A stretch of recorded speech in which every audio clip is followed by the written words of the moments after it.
So I've just finished watching that video that I just made, and I think I also didn't say the last bit in the best way. I was kind of thinking about what I was saying at the same time, and when I'm thinking and talking at the same time, I sometimes find that I jump sentences and stop finish and don't finish a sentence because my brain has already started to think about the next sentence, and then my voice sometimes forgets to finish the sentence because I'm so busy thinking about the next sentence. So that happens quite a lot when I'm talking on a video camera. But anyway, I think that's how I would work debt.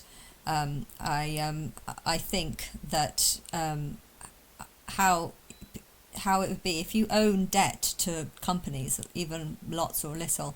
If you die and your debts can be settled, debt should always be the first thing to be settled, because that's part of giving you a life that you should live. If you're living a life where you're spending hundreds of thousands of pounds on lots of different things, or just even if you're spending lifestyles of having, going out and spending 60-70 quid on a couple of drinks, and you're doing it like 2 or 3 times a week, it might, or even just once a week, it might not seem that much, but these things do add up, and you shouldn't be doing this. Part of your, if you want to walk in suffering, part of walking in suffering, or in the way Christ did, would be to say, I'm only going to spend what I can afford to make. I'm earning a job, I'm making this much money, and therefore I can afford to spend this much money on this. Now, if you want to start buying houses or cars, okay, these are very expensive things, hence you need to cut back on things if you aren't able. So say if your only goal is to get a nice big house, then cut back on lots of different things so that everything you make goes towards paying 50% of the house and then getting a mortgage. But yeah, if you start getting like only 20% of a house, that is a very dangerous position to be in, because house markets are likely, and I think they are very likely. And this Ruslav guy, he said that he bought a house with his mum, and then the market crashed. Now, that doesn't make any sense. Why would you not be able to pay off, if you're living in a house and the market crashes, why would you not be able to, why would it crashing and the house not being worth that much, why would that make any difference to your ability to pay it off? I mean, you could say, I was earning this much and then I lost my job and I couldn't pay it off. You could say that I couldn't pay it off because the interest rate increased and I couldn't pay it off. But you should always, if you're taking out a mortgage, you should always allow the flexibility that if it does just double, you still can afford to pay for it. If you can only just afford to pay for it, and if you're worried every single day that it might double, this is not how to live. This is not, you should not be putting yourself in this position. It'd be better to cut back and say, what, I'm not going to have a 3-bedroom house, I'm going to have a 1-bedroom house. And if you still can't afford a 1-bedroom house, then do what I did, which was to live in a studio flat. I moved out of my parents' flat in 2013, and I lived in a tiny room, because I didn't want to do massage whilst knowing that I was a god. So I went into that flat because I felt embarrassed to be living in my parents' house. There's nothing wrong with my parents. We don't even get on. I was paranoid that I was being spied on by Martin. I literally believed that he had put cameras in that studio flat and was just watching me, and I felt like he was following me around, or something was following me around, like I was linking with everything and I couldn't understand how it was happening, or if there was some sort of ghost of people that were working with other people. I was going through a huge amount of uncertainty. You're seeing that you're linking to songs through time, songs that were written years before, seem to be talking about Martin and talking about all the things that we talked about in the 3 days. Something really strange was going on, and I couldn't do that whilst also being incredibly embarrassed about living in a really messy hoarder flat. I was not living in a good, but I was suffering doing that. But I was suffering because I didn't want to I couldn't take out a mortgage, I couldn't get a job, I didn't feel like I had it any other way, and I made myself suffer by living there because of the uncertainty of, well, I didn't have a choice. I don't feel like I had a choice. But if you are lucky enough to able to get a job and to be able to take out a mortgage, if you don't think you can pay that mortgage back, then you shouldn't be you shouldn't be making your life far better, because you're not meant to have that far better life if you don't believe that you are able to pay off the mortgage, and if everyone had this mentality, people wouldn't be taking out massive mortgages, and house prices wouldn't be as big as they are. They would come down because less people would be buying them, because more people would be like, I don't want to live with my parents, but I have to, because I don't want to I don't want to be one of these people that just start taking out huge amounts of money and giving more and more power to the banks. I don't want to give all the power to the banks. I'd rather just suffer a little bit and have to put up with my parents. And I'm pretty sure your parents are not as bad as my parents. So anyone I've heard loads of people, I ran away, my parents were terrible. And then you listen to their parents, and then you see them like really caring about their kids. And I'm just like, I feel like my mum's so stupid. I don't feel like she knows what love is, or how love is, or how to help me. She can't help me. She has absolutely no ability to believe that I could be God or Christ. And my dad is autistic. He doesn't even talk to me half the time. So I just, there's so many people that say that they had to move out. They had to get into had to get a different property, and they became in debt because of that. And then you listen to their parents, and you just think, your parents aren't anywhere near as bad as my parents. I put up with suffering because I knew I couldn't afford to get a mortgage, because I couldn't get a job, and the massage job that I was doing, I couldn't guarantee that I would get. I was worried that maybe the work would just stop, or that people, or that I would get frustrated about it. A lot of people did want me to do extras and stuff, so I didn't know.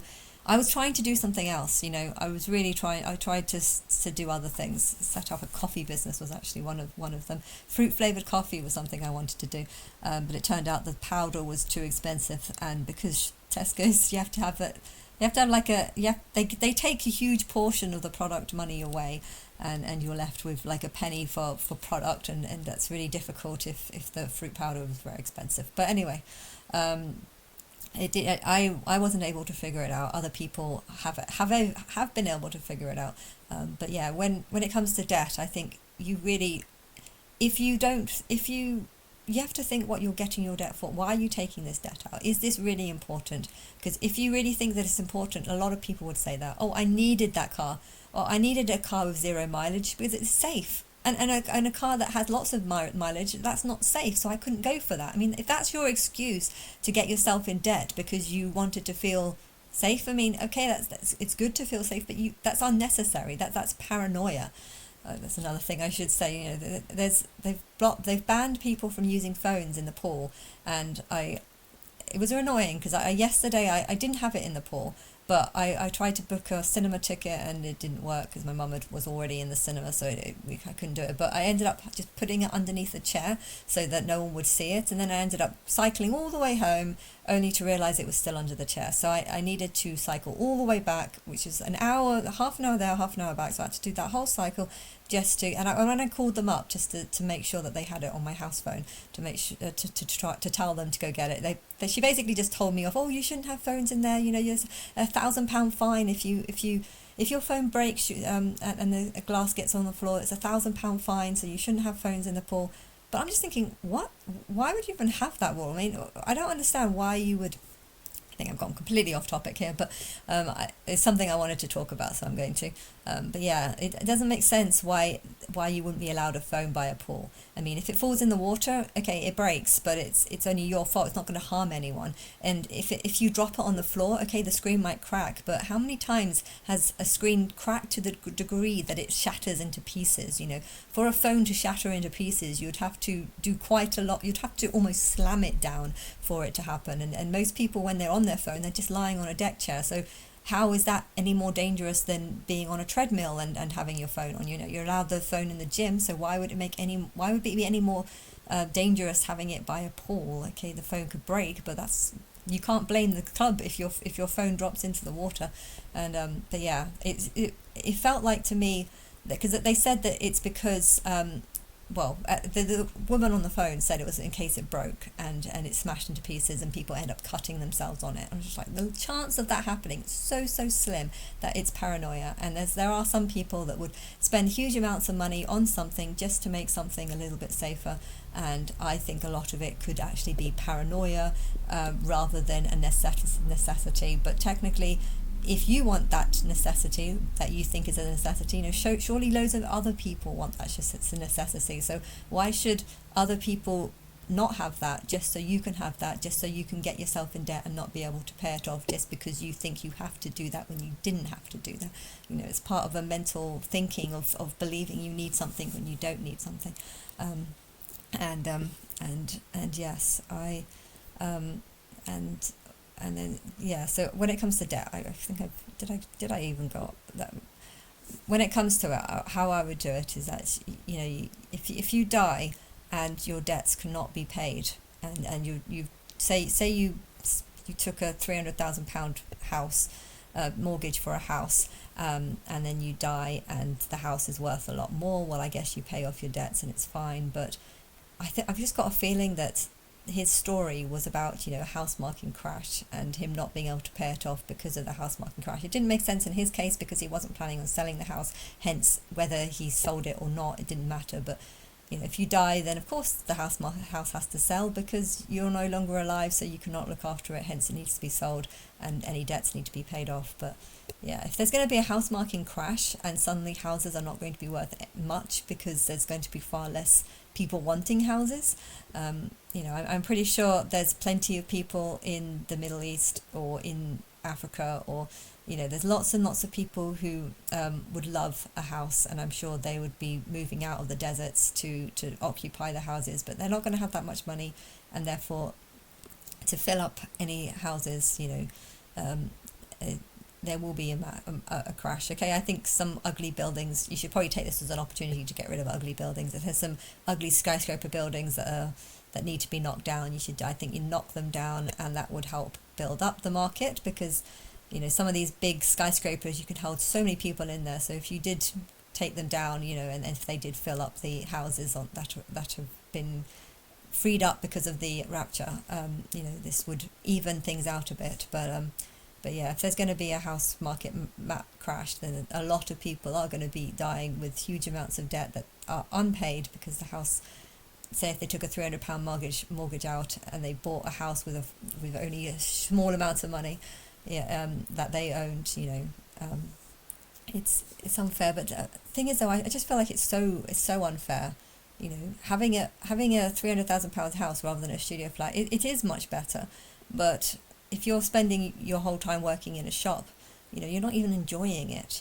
If you're working in a shop 12 hours a day or something, you're not even enjoying what you've managed to buy with a massive mortgage. But there is loads of people though that just have a good lifestyle, spend lots and lots of money, feel like they can just do whatever and it doesn't matter, because if they did get into debt, they can just get away with it, or even die if that's the case. And it's not how it should be. And I think the debt can get paid off by saying, well, all these people don't want to be an animal, but they're going to be, because the ones that are in debt are the ones that deserve to have a less opportunities next time, because you got more opportunities than you should have done in this life, because you weren't making what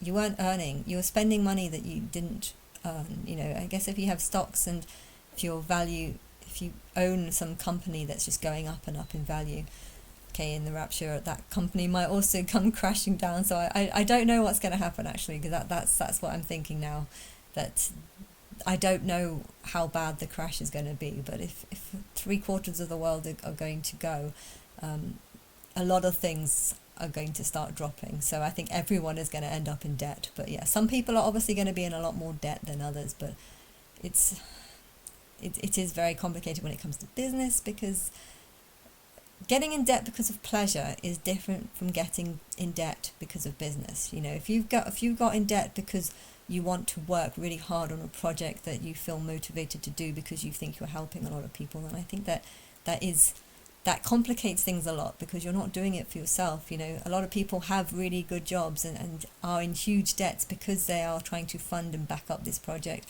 I know YouTube must be spending a fortune on storage systems for all these crappy videos and stuff. I mean, they must be getting into a huge amount, but at the same time there is good in it. So what kind of lifestyle are they? I don't know. I don't know. I mean, it's not even just the lifestyles. It's how much good that are they. Cause there's the thing with the YouTube is I can insult it, but I'm using it myself, so I'm using it, and therefore it's insulting YouTube is like insulting a film. You know, there's good and bad in it, so it's hard to insult it, and then I think my mind's actually getting a bit too. I'm trying to have a conversation about debt, but I'm finding it actually very hard to have a conversation about it because I feel like there's so many different triangulars on direction on which I can talk about, and therefore I don't want to say something because I feel like there's lots of different exceptions that don't apply to that exception. Hence it's hard to talk about this subject.